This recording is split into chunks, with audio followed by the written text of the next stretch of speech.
안녕하세요. 경제학장 박사입니다. 여러분, 월급 오르면 뭐부터 하지? 외식? 아니면 일단 저축? 아니면 내가 제일 좋아하는 옷이 세일하네? 몇 벌 사야 이득일까? 이런 고민 진짜 많이들 하시죠? 바로 오늘 우리 일상의 이런 선택들 뒤에 어떤 경제 원리가 숨어 있는지 이중구 최승주 교수님의 명저 미시경제학 교재를 바탕으로 아주 쉽고 재미있게 한번 파헤쳐 보겠습니다. 네, 바로 이런 행복한 고민들. 이게 사실은요, 경제학의 아주 중요한 부분인 소비자 이론의 딱 출발점이에요. 과연 경제학은 우리의 이런 선택들을 어떻게 분석하고 설명할까요? 자, 지금부터 저랑 같이 한번 따라가 보시죠. 자, 그럼 첫 번째 순서입니다. 다른 물건값은 다 그대로 있는데 딱 내 주머니 사정, 그러니까 소득만 변했을 때 과연 우리 소비에는 어떤 일이 벌어지는지부터 한번 살펴보겠습니다. 그거 정말 중요한 포인트죠. 아주 좋은 질문이에요. 이 질문에 답하려면 예산선이 뭔지부터 알아야겠죠? 예산선 어렵게 생각할 거 없고요. 그냥 내가 가진 돈으로 살 수 있는 상품들의 여러 가지 조합을 쭉 연결한 선, 이렇게 생각하시면 돼요. 자, 그럼 소득이 들면 이 선이 어떻게 변하는지 그래프로 바로 확인해 보시죠. 자, 이 그래프가 모든 이야기의 시작입니다. 저기 쭉 뻗은 직선 있죠? 저게 바로 우리가 쓸 수 있는 돈의 한계, 즉 예산선이고요. 그리고 저기 부드럽게 휜 곡선, 저건 우리에게 똑같은 만족감을 주는 상품 조합들을 연결한 무차별 곡선이에요. 그럼 우리는 어떻게 선택할까요? 당연히 주어진 예산 안에서 가장 큰 만족을 얻고 싶겠죠. 바로 그래서 이 두 선이 딱 한 점에서 만나는 저 이원 지점을 선택하게 되는 겁니다. 이게 바로 최적의 선택인 거죠. 여기서 진짜 재밌는 게 뭐냐면요.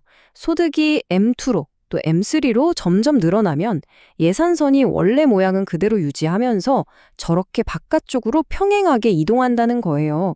말 그대로 우리가 선택할 수 있는 세상이 훨씬 더 넓어지는 거죠. 자, 이렇게 소득이 변할 때마다 우리가 새로 찜하는 최적의 선택점들 E1, E2, E3 보이시죠? 이 점들을 쭉 따라서 선을 그어보면 하나의 새로운 길이 만들어집니다. 경제학에서는 이 길을 소득소비 곡선, 영어로는 IC라고 부릅니다. 그러니까 핵심은 이거예요. 이 소득소비 곡선은 소득이 많아지거나 적어질 때 우리의 소비 패턴이 어떤 길을 따라 움직이는지를 한눈에 보여주는 일종의 소비 경로 지도 같은 역할을 하는 거죠. 그런데 방금 본 소득 소비 곡선은 쌀과 옷, 이렇게 두 상품 사이의 관계를 보여주잖아요. 만약에 우리가 다른 건 다 빼고 오직 소득과 쌀 소비량, 이 둘의 관계만 딱 떼어서 보고 싶으면 어떡할까요?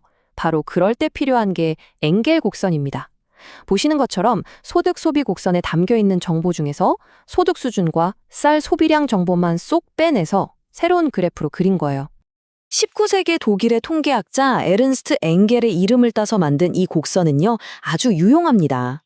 소득이 변할 때 우리가 특정 상품 하나를 얼마나 더 사게 되는지 혹은 덜 사게 되는지를 직접적으로 아주 명확하게 보여주는 도구거든요. 좋습니다. 자, 그럼 이제 판을 좀 바꿔볼까요? 이번에는 소득은 그대로인데 특정 상품의 가격이 변할 때는 과연 우리 선택이 어떻게 달라지는지 그 이야기를 한번 따라가 보겠습니다. 와, 이것도 정말 예리한 질문인데요.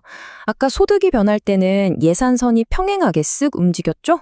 근데 가격이 바뀔 때는 완전히 달라요.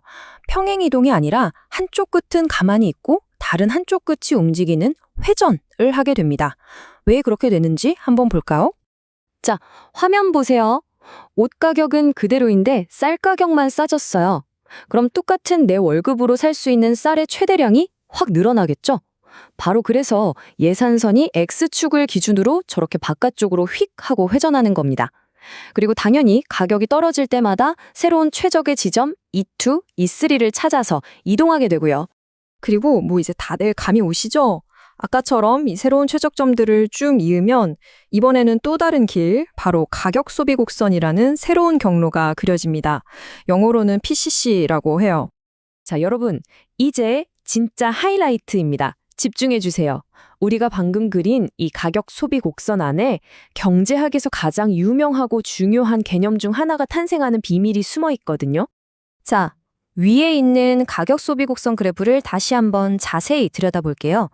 저기 E1, E2, E3 각각의 점들은 그냥 점이 아니에요. 모든 점이 특정한 쌀 가격과 바로 그 가격일 때 소비자가 선택한 쌀의 수량이라는 한 쌍의 정보를 고스란히 담고 있습니다.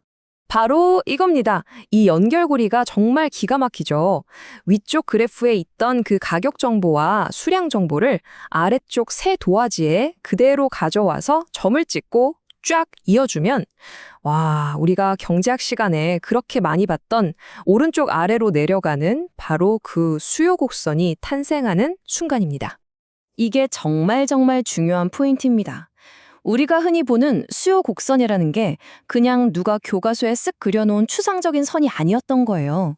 바로 저나 여러분 같은 한 명 한 명의 소비자가 주어진 조건 속에서 자신의 만족을 위해 최선의 선택을 한 그 결과물, 그 살아있는 흔적들이 모여서 만들어진 거란 얘기죠. 자, 오늘 배운 내용들 머릿속에 착착 정리 한번 하고요. 마지막으로 우리가 좀 더 생각해 볼 만한 재미있는 질문 하나를 던져보겠습니다.